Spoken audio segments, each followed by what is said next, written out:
Beleza, Ed. O Blue foi até a cozinha. É hora de agir. Ah, sim. Bora lá, nerd.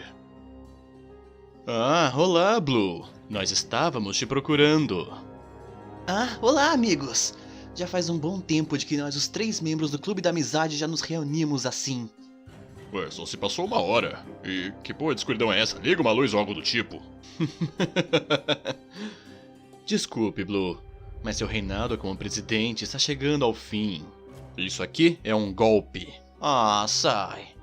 Você não deveria fazer isso. Talvez você possa se arrepender.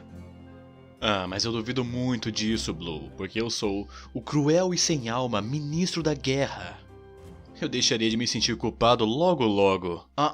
Você entendeu errado, Sai. Na verdade, isso era de fato uma ameaça. Uma ameaça?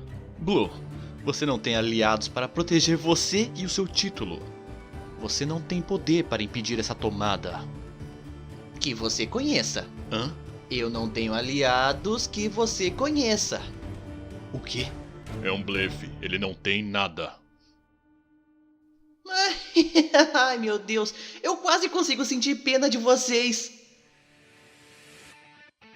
Mas bem, vocês pediram por isso. Você deveria saber, Sai. Quando você ameaça o líder de todo um clube, líderes inteligentes chamam por reforços.